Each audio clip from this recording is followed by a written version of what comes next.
paralelo entre o começo e o final do filme, todos os trajes do Homem-Aranha do Peter Parker, as referências na Times Square, por que Aranha tem o número 42, participações secretas do Stan Lee. Nesse vídeo você vai conferir 40 detalhes, easter eggs, curiosidades e muitas referências no filme Homem-Aranha no Aranhaverso. Então, vamos nessa! Ah, não, capa nem pensar. Eu acho maneira. Tira isso aí, que ridículo. O Homem-Aranha não usa capa.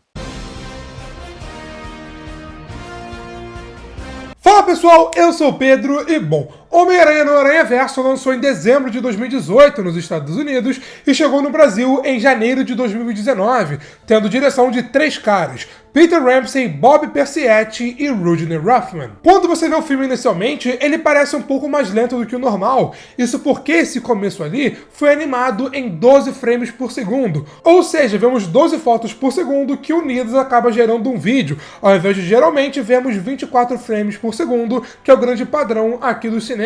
Só que, quando o Miles se torna o Homem-Aranha, a partir daquela transição do What's Up Danger, o filme passa a ser em 24 frames por segundo. Aliás, ao longo de todo o filme, algumas cenas se parecem praticamente páginas de quadrinho, e esse é um detalhe proposital dos animadores. Por isso vemos, por exemplo, o sentido aranha ali bem visível, os balões com as falas e pensamentos dos personagens, as texturas típicas dos quadrinhos em certas cenas. Ainda antes do começo do filme, vimos o logo dos produtores meio que dando um glitch, meio que falhando, referenciando ao aspecto que seria bem presente ao longo da história. E após o logo da Marvel e da Sony Animation, aparece esse selo aí. O selo diz que foi aprovado pela Comics Code Authority. Esse é um selo que as HQs eram obrigadas a ter lá nos anos 80 e 90, que significava que esse é um entretenimento saudável e para crianças, já que tinha toda uma paranoia naquela época de que as HQs manipulavam as crianças e incentivavam a fazer coisas ruins, pois é mó doideira.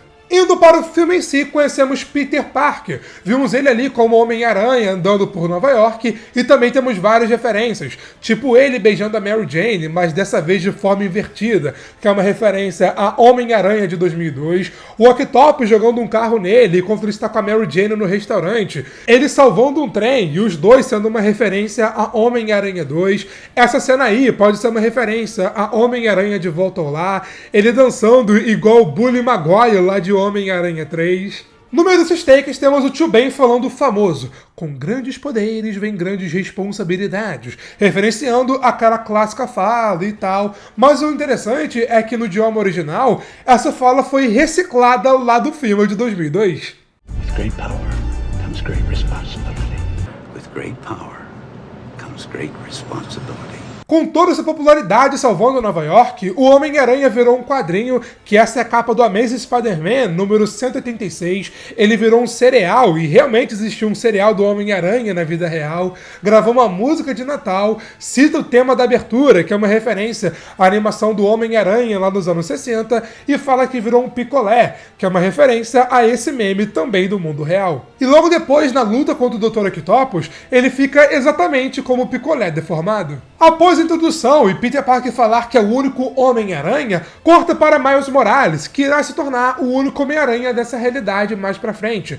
Vimos ele ouvindo Sunflower, do Post Malone, que é um grande fã do Homem-Aranha e fez essa música maravilhosa. E também no quarto dele temos essa flâmula que se parece muito com a logo do Deadpool. Quando Miles está indo para sua nova escola, vimos que ele tropeçou no seu cadarço, caiu no chão e encontrou seu pai.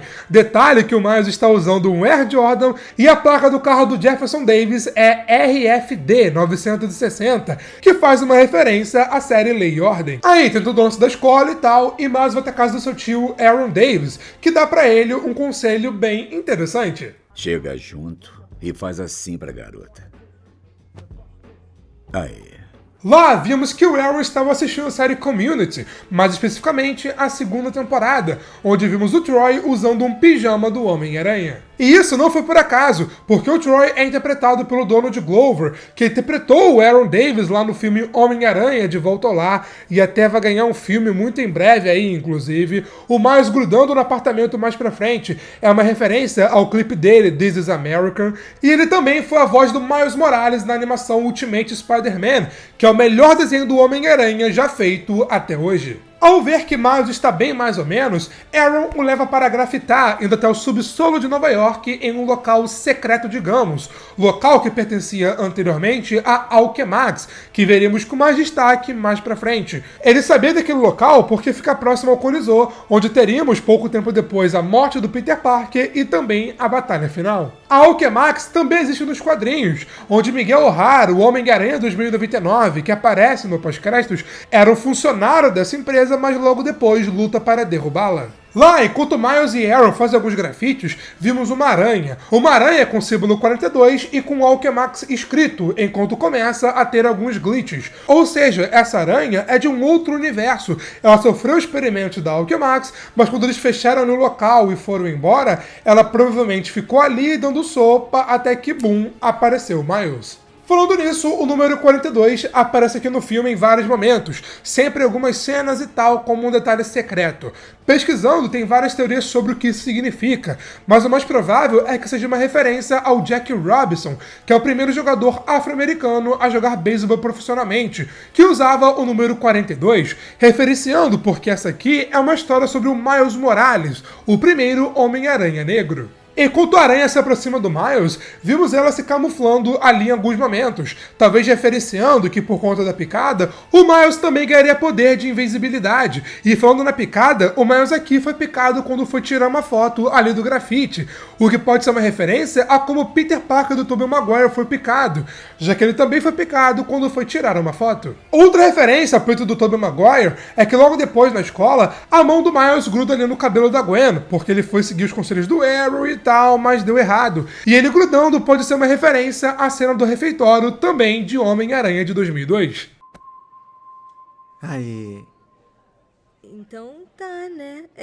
Após essa parte, Miles fica desesperado e tal, rola o lance do This is America e ele volta para o seu quarto. Lá cai em sua cabeça uma versão alternativa da Amazing Fantasy número 15, que foi a primeira aparição do Homem-Aranha. Meio que desesperado, Miles vai até o subsolo de Nova York, no mesmo local que ele foi picado, para tentar descobrir o que aconteceu. No metrô, vimos o Miles no telefone e vimos que ele tem adicionado a Jessica Drew, que é a Mulher-Aranha, e também tem adicionado o Brian Michael Bendis e a Sarah Pichelli, que são os criadores do Miles Morales. Além disso, ali embaixo, ele também tem adicionado o contato do Jason Reynolds, que escreveu um quadrinho do Miles Morales. Detalhes sutis, mas bem legais, assim como o seu like e o seu joinha aqui nesse vídeo. Se você está curtindo pegar esses detalhes, dá essa força que me ajuda demais. De coração, muito obrigado. Como o local fica próximo ao Coliseu, Miles vê o Homem-Aranha enfrentando alguns vilões que estão com o Rei do Crime. E falando nele, quando vimos no seu laboratório,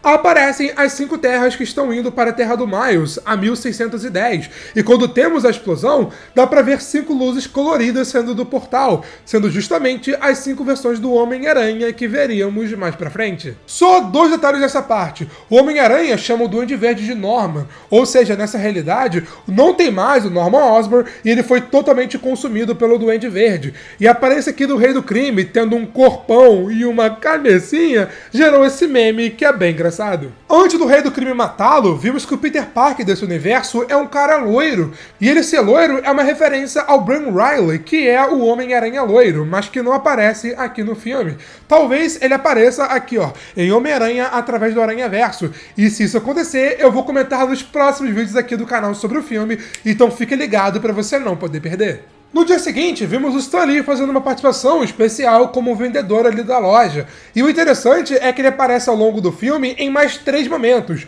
Uma vez rapidamente ali no metrô, ele aparece ali na rua quando Peter B. Parker e o Miles Morales estão caídos ali no chão, e também aparece no metrô na cena final do filme. Se não couber, posso devolver? Sempre cabe. Com o tempo.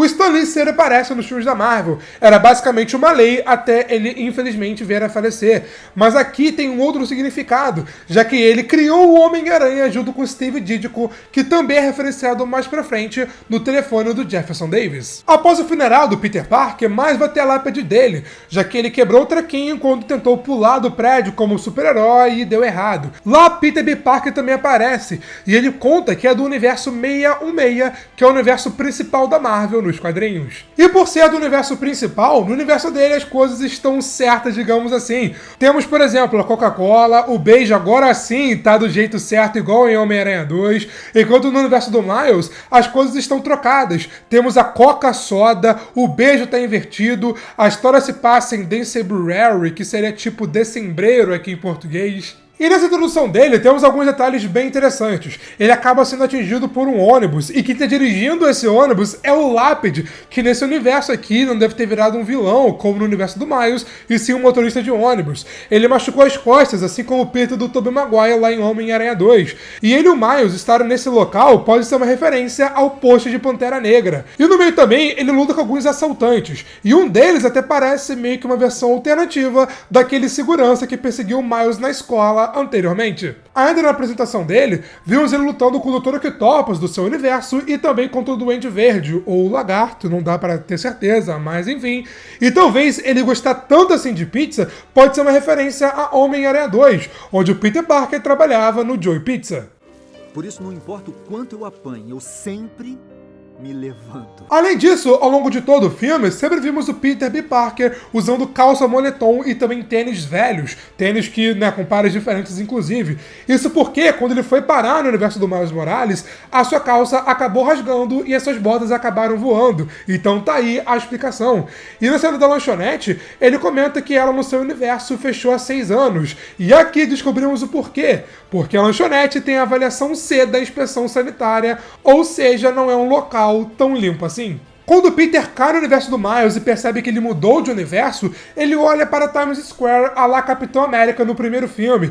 E nessa Times Square temos vários detalhes. Aparece o jogador de basquete Stephen Curry, o Starbucks desse universo, uma comédia chamada Hold Your Horses, lá do Seth Rogen, e a gente nem aparecido, então para com isso. Também aparece o Peekaboo, que é o nome original do Snapchat, o Backhub, que é a primeira versão do Google, a sátira de Shaun of the Dead, lá do Edgar Wright, o Neymar como a bola de vôlei, o Planeta Inglude, que é uma referência ao Planeta Hollywood, o Blue Man Group, que aqui são vermelhos, a banda Mary Jane aparece ali no cantinho, que é a banda que a Gwen Stacy faz parte, como veríamos mais pra frente. Bom, os dois partem rumo a Alcamax para consertar o Terquinho, mas antes o Peter B. Parker fala uma coisa bem importante. Ah, não, capa nem pensar. Eu acho maneira. Tira isso aí, que ridículo. O Homem-Aranha não usa capa. Isso aqui não é uma capa?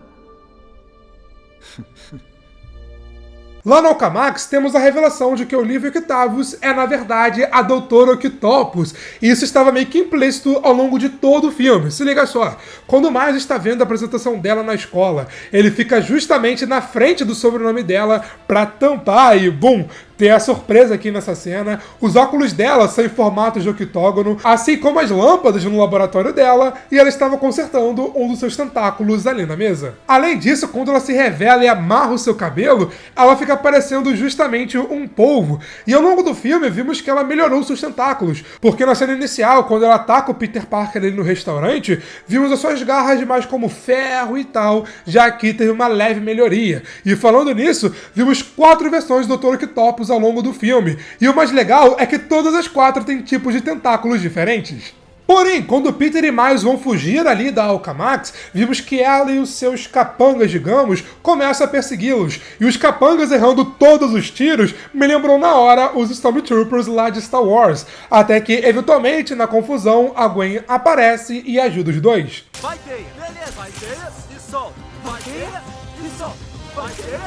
Vai, teia, vai! Aí temos a introdução da Gwen Stacy, onde vimos ela participando daquela banda Mary Jane, que eu mencionei anteriormente. Ela teve que matar o seu melhor amigo Peter Parker, que nesse universo virou lagarto, estava descontrolado, e essa foi a única maneira de detê-lo. E o detalhe sutil é que ela propositalmente esbarrou no Miles anteriormente. Só que ela não contava que, ficaria sem quase metade do cabelo. Após essa parte, os 3 vão até a casa da Tia May, que fica no Queens, que é uma clara referência à moradia clássica do Homem-Aranha. E aí temos o reencontro do Peter B. Parker com a Tia May. E é interessante porque esse Peter perdeu a sua Tia May e essa Tia May perdeu o seu Peter. Então esse encontro dos dois foi muito emocionante e muito especial para eles. Ao saber do que aconteceu, Tia May os leva até o escritório secreto do Peter Parker, onde vimos que ele tem o Bug-Aranha, ele tem a Moto-Aranha e ele treinava com alguns supinos escrito Marvel, o que pode ser uma alusão à própria Marvel Studios, já que sempre que os atores estão indo gravar algum filme ou alguma série para eles primeiro têm que malhar bastante para ficar no shape. Aí temos a cena dos trajes, então vamos lá porque é muita coisa. Temos, claro, o traje clássico do Homem-Aranha, o Homem-Aranha com capa, que é uma referência ao Arif, com ele usando a capa do Doutor Estranho, o traje do Homem-Aranha de PS4, inclusive jogaço, o Homem-Aranha de Ferro dos quadrinhos, o Electroproof Suit,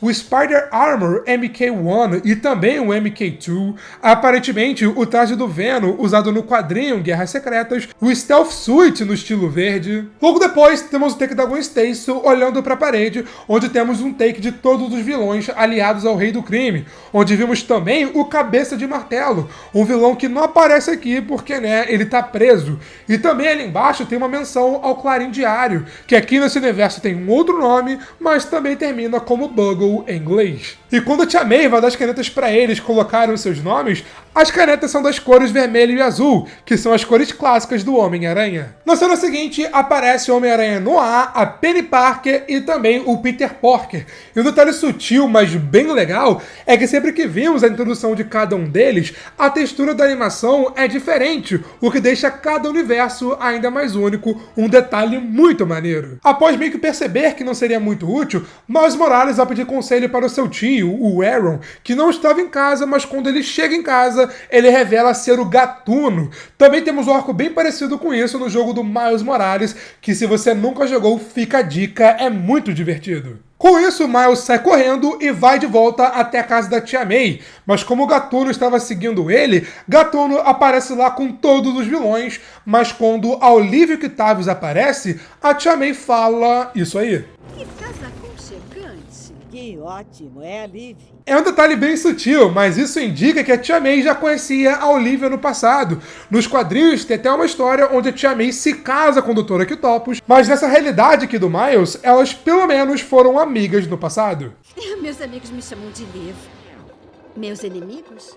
De Dr. Octopus. Pode fugir! Aí logo depois, ela toda a cena de luta e tal, onde o Aaron descobre que o Miles Morales é o Homem-Aranha e após se recusar a matá-lo, ele é morto pelo Rei do Crime. Com isso, o Miles furioso vai desse apartamento, lá joga várias coisas no chão e entre elas temos algumas HQs, como a HQ Amazing Spider-Man número 7, a número 40 e também a número 46. Também no quarto dele vimos um pôster do Chancer the Rapper, a sua foto clássica, mas ao invés do número 3, no seu boné tem o número 4. Logo depois, os outros aranhas também chegam e tal, eles conversam e o Genki também aparece. Ele está lendo uma revista chamada Imagine se tivesse mais de um Homem-Aranha.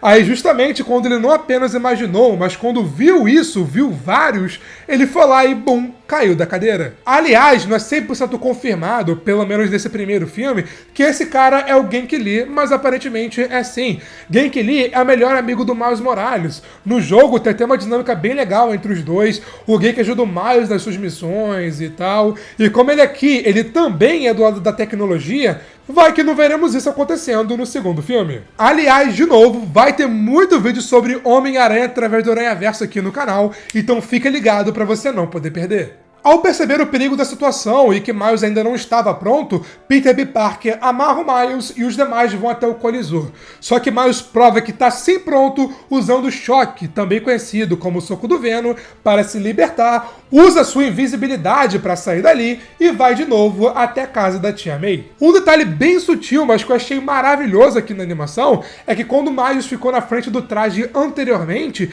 ele estava deslocado, mas quando ele fica na frente do traje agora, ele está certinho, indicando que ele finalmente está pronto para ser o Homem-Aranha. Com a ajuda da Tia May, ele constrói seu traje e o testa por Nova York, enquanto toca What's Up Danger em uma cena sensacional. E outro detalhe sutil, mas bem interessante, é que quando ele tentou pular do prédio anteriormente, vimos o seu descendo, mas quando ele foi pular do prédio agora, como Homem-Aranha, vimos o seu subindo, o que é mais um indício de que ele está pronto para assumir essa responsabilidade. Mas enquanto Miles estava em todo esse rolê, vimos que Peter, Gwen, Penny e Peter Noir foram até o colisor. E detalhe, que é um take bem rapidinho, vimos meio que símbolos japoneses na cara do robô, que podem significar estou assustado, o que faz sentido, já que todos os demais, pela expressão deles, também estão. Aí começa a batalha do colisor, bem legal, e tem 3 easter eggs que eu quero chamar a atenção.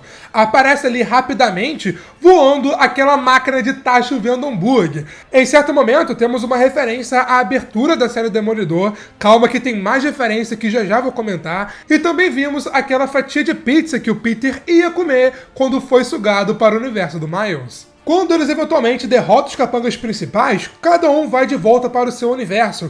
Quando Peter Noir vai de volta para o seu, a tela toda fica em preto e branco, detalhe bem legal, mas quando Peter Porker vai se despedir de todo mundo, ele fala isso aí. Por hoje é só, pessoal. Isso é de outro desenho. Eu sei que todo mundo pegou essa referência, mas né, é uma clara referência a Looney Tunes, que é da rival da Warner Bros. Discovery. Mas aí, quando Miles vai se despedir da Gwen, podendo dar aquele beijão para se consagrar, para assumir a camisa 10 faixa de capitão, ele mete essa aí. Amigos? Amigos. Amigos? Sim, essa foi a minha reação vendo essa cena nos cinemas. Ainda durante a luta, temos 2 detalhes que eu achei bem interessante. Quando o Miles pega o trequinho, ele faz os mesmos movimentos do Peter Parker lá do começo do filme. Além disso, quando ele vai mandar o Peter B. Parker para o seu universo, ele repete os mesmos movimentos que o Peter fez com ele no seu apartamento. Ou seja, ele aprendeu tudo isso vendo os outros Homens-Aranha. Quando o Miles manda Peter de volta para o seu universo, ele sozinho enfrenta o Rei do Crime até que eles eventualmente vão parar no metrô. Lá vimos o filho dele, o Richard, e a esposa dele, Vanessa, meio que dando uns glitches. E no meio desses momentos, o Richard fica igualzinho ao Matt Murdock, já que, além do Homem-Aranha, o Rei do Crime também é vilão do Demolidor. Também no meio da luta, quando Richard e Vanessa aparecem, vimos que o Rei do Crime está segurando Miles da mesma maneira que ele segurou o Peter no passado. E tanto Miles quanto Peter nesse momento foram salvos justamente pela aparição dos dois. Bom, Miles consegue vencer o Rei do Crime, aí quando a câmera corta para um take externo, mostrando toda a explosão ali do colisor, aparece ali no canto esquerdo a palavra won, que significa venceu, simbolizando que o Miles conseguiu vencer aqui no final. Logo depois, vimos que Fisk ficou vivo, mas foi preso por Miles, que mandou um recado do seu amigão da vizinhança, que é um clássico do Homem-Aranha. Se passam alguns dias, vimos o Miles se balançando por Nova York, até sendo atingido por um drone, assim como Peter B. Parker anteriormente, e quando ele vai passar pelo metrô, aparece um letreiro escrito Perry Joe, que faz uma referência ao cantor Joey Perry do Aerosmith, que gravou o tema da abertura da animação do Homem-Aranha nos anos 90. Mas o filme ainda não acabou, porque temos alguns takes do pessoal nos seus universos. Temos um take do Peter B. Parker falando com a Mary Jane, né, indo falar com ela, e pelo visto esse reencontro deu muito bom, até que, na cena final, vimos Gwen chamando Miles, e veremos a continuação dessa cena em Homem-Aranha através do Aranhaverso. Só que o filme tem uma cena pós-créditos, onde conhecemos o Miguel O'Hara, o Homem-Aranha 2099, que, com a ajuda da sua assistente, conseguiu criar um negocinho, sim, negocinho, esse é o nome, que é capaz de viajar para qualquer lugar do multiverso, e com isso ele vai até a Terra 67, a mesma terra da animação do Homem-Aranha dos anos 60, onde acontece o clássico meme. Seu mal educado. O mal educado que é você, nem acredita no que eu Qual falo. Tá dizendo que eu deles não sou apontou quem eu primeiro? sou? Ora, foi o Homem-Aranha! Saberemos a continuação dessa história em Homem-Aranha através do Aranhaverso, que a partir dessa quinta-feira vai ter vídeo com spoilers aqui no canal, e no domingo que vem vai ter um vídeo como esse, comentando todos os detalhes e easter eggs do filme. Então se inscreva aqui embaixo e ative o sininho pra você não poder perder. Mas falando em Marvel, aqui nesse vídeo você pode conferir um vídeo como esse sobre Guardiões da Galáxia Volume 3, e aqui nesse vídeo um vídeo de detalhes sobre Velozes e Furiosos 10. Mas foi isso, e eu te vejo na próxima. Valeu, falou e fui!